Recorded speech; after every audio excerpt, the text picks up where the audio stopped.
to function, despite stiff systemic opposition and permissible cultural disposition to the status quo. I also want to thank Your Excellency for creating time out of your crowded official schedule to identify with this annual anti-corruption summit as a testimony to your own determination to confront corruption as one of the biggest factors hindering development in the 21st century. ICPC is committed to supporting the programs and the projects of government, one of which is restraining the spiraling cost of governance. This is why the theme of this summit is corruption and the cost of governance, new imperatives for fiscal transparency.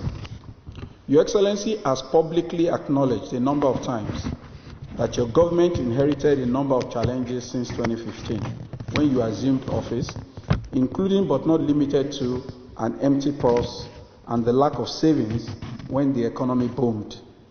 A major aspect was the astronomical cost of governance at the federal and subnational levels. This has continued to reflect in the huge wage bill on personnel and operational costs, standing at about 70% of the annual budget. Your Excellency, sir, a major push factor on the high cost of governance and rising personnel budget is illegal recruitment, illegal and unilateral increase in wages and remuneration by some MDAs, indiscriminate local and international travels, unreasonable demands by some political appointee board members of MDAs without regard for extant circulars on cost management, the prevalence of procurement fraud, budget padding, etc. ICPC investigation of some cases of illegal recruitment, for example, forwarded to us by the head of the Civil Service of the Federation, has so far implicated the Ministry of Labour and the University College Hospital Ibadan, and a number of corrupt staff of other MDAs at a lower level. This abuse of power is consummated with complicity of compromised elements in IPs. These cases are currently under investigation. At another level, a syndicate of corrupt individuals within the service corruptly employ unsuspecting Nigerians, issue them fake letters of employment, fraudulently enroll them on IPs, and post them to equally unsuspecting MDAs to commence work. ICPC is prosecuting one of the leaders of the syndicate, from whose custody we retrieved several fake letters of recommendation purportedly signed by the Chief of Staff to the President, some signed by ministers, Civil Service Commission, and other high-ranking Nigerians. Your Excellency, sir, the third phase of ICPC's project tracking covered 1,083 projects across the entire country, with the exception of Borno and Zamfara states due to security challenges. The exercise verified the implementation of the executive and zonal intervention projects of legislators.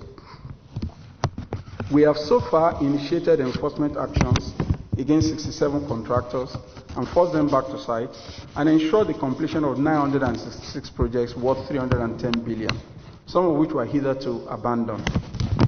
Our findings indicate that the same malady of corruption afflicts executive as well as zonal intervention projects, thus undermining government's projections, escalating the cost of governance, and denying Nigeria value for money.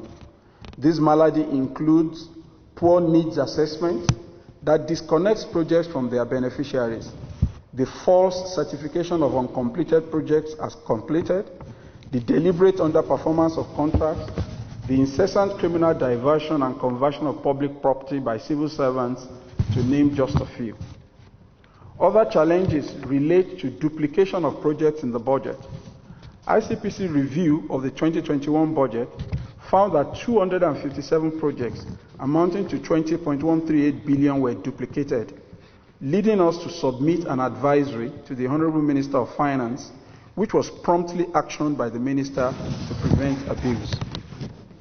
Your Excellency, sir, a number of MDAs have mini civil wars going on between the board and the management, and sometimes within the board. These squabbles revolve around abuse of power, which is prohibited by ICPC Act, and the unreasonable demands by some board members for privileges that are contrary to extant circulars and the laws, and government's resolve to minimize the cost of governance. ICPC's Ethics Compliance Scorecard of MDAs for 2021 shows that only 34.6% of the 360 MDAs assessed scored above average in management culture and structure. This poor finding is not unrelated to unstable boards that are unable to effectively oversight their institutions. Your Excellency, sir, let me commend government's posture against illicit financial flows that drains resources from the nation. The time to further block leakages is now, that government revenues are dwindling and practically threatened. ICPC is contributing to government's efforts by its illicit financial flows focus project that has resulted in a major advisory to government with recommendations including the prohibition of confidentiality clauses because they facilitate fraud and money laundering, the prevention of tax evasion, the prohibition of illegal tax waivers, and all practices that undermine government revenue projections. The IFF Interagency Committee, which is hosted by ICPC, has organized a number of capacity-building programs for civil servants on how to avoid fraud and IFF-prone agreements. On these notes, sir, we want to advise that government should invest more in prevention and behavior change strategies alongside law and order measures to fight corruption. This is important if we are to maximize the gains of prevention and the wisdom that prevention is better than cure. ICPC, in collaboration with development partners, most notably the Ford Foundation for the IFF project and MacArthur Foundation for the Behavior Change project, is putting more attention to these areas in the months ahead. Your Excellency, sir, I am happy to introduce to Mr. President the winners of the 2021 ICPC Public Service Integrity Awards.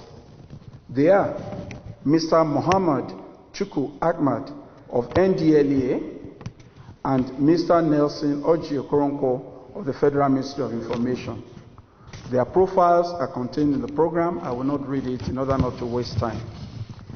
Significantly, sir, is that included in this year's award is Mr. Ike Nastiv Nweke, a young Nigerian student in Japan, who has been appointed ICPC Citizen Anti-Corruption Volunteer Group Icon for his exemplary act of integrity of finding and returning intact a wallet containing substantial sums of money despite his own impecunious state as a student in faraway Japan. Mr. Nweke is with us virtually today, and his picture was just shown on the screen.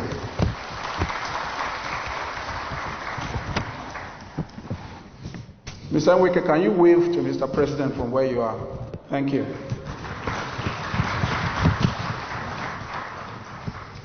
Also listed in the program are 4 distinguished public servants who will be getting certificates of award to be given by their agencies for their exemplary acts of integrity as well.